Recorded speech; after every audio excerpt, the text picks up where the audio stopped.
দর্শক, মোহাম্মদপুরে মা মেয়েকে হত্যার বিষয়ে আরো জানাতে সরাসরি যুক্ত হচ্ছেন সহকর্মী জান্নাতুল মোহনা।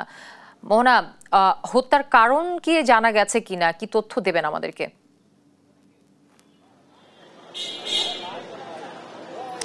আপনাকে জানাতে চাই, ঠিক এই বাড়ির ৮ তলায় ঘটে গেছে এক নৃশংস হত্যাকাণ্ড এবং আপনাদেরকে কিছুক্ষণ আগেই জানানো হয়েছে যে মা এবং মেয়েকে জবাই করে হত্যা করা হয়েছে এবং বেলা 10:30টার দিকে পুলিশ এসে এখানে পৌঁছেছে। এবং আপনাদেরকে এই বিষয়টা নিয়ে আমরা আরো জানাতে চাই যে আপনি যেমনটা প্রশ্ন করেছেন এখন পর্যন্ত কাউকে আটক করা হয়েছে কিনা, আপনাদের বলতে চাই যে এখন পর্যন্ত সন্দেহের তালিকায় রয়েছেন গৃহকর্মী, কেননা তিনি প্রতিদিন বোরখা পরে এই বাড়িতে সকালবেলা প্রবেশ করলেও আজ সিসিটিভি তে ফুটেজ বিশ্লেষণ করে পাওয়া যায় তাকে দেখা গিয়েছে তিনি স্কুল ড্রেস পরে, অর্থাৎ মেয়ে নাজিফার স্কুল ড্রেস পরে তিনি আজ বের হয়েছেন এবং বের হয়ে রিকশায় করে তিনি বের হয়ে যান। এবং আমরা যখন সিসিটিভি ফুটেজটি দেখি তখন এর সন্দেহভাজনের তালিকায় তাকেই পাওয়া যায়, কেননা সকালবেলা যে গৃহকর্ত্রী লায়লা এবং নাজিফার বাবা, গৃহকর্ত্রীর স্বামী অর্থাৎ নাজিফার বাবা, তিনি স্কুলের জন্য বেরিয়ে পড়ে সকাল সকাল এবং উত্তরার একটি স্বনামধন্য স্কুলে শিক্ষকতা করেন তিনি।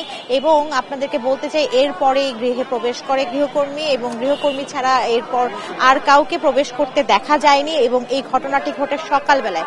কিন্তু এছাড়া আর কাউকে কোনো সিসিটিভি ফুটেজেও পাওয়া যায়নি। তবে গৃহকর্ত্রীর এই ধরনের আচরণের সকলেই তাকে সন্দেহের তালিকায় রেখেছেন এবং স্বজনরাও জানাচ্ছেন যে স্বজনরাও বলছেন যে আসলে এই হত্যাকাণ্ডের পেছনে গৃহকর্মী জড়িত থাকতে পারে। তবে কেন নাজিফা এবং লায়লাকে হত্যা করেছে জবাই করে নৃশংসভাবে তা জানা যায়নি। কেন এর পেছনের মূল কারণটা কি তাও জানা যায়নি। আসলে কি কারণে এভাবে হত্যা করা হয় এবং সেই কারণটি এখন পর্যন্ত তদন্তে রয়েছে বলে জানিয়েছেন পুলিশ কর্মকর্তারা এবং তারা বলছেন যে নৃশংস এই হত্যাকাণ্ডের তদন্ত সাপেক্ষে আসলে আসল হত্যাকারী কে বা খুনি কে তা জানা যাবে। তো এখন পর্যন্ত খুনির পরিচয় জানা সম্ভব না হলেও গৃহকর্মী আয়েশাকে সন্দেহভাজনের তালিকায় রাখা হয়েছে বলে আমরা জানিয়েছি।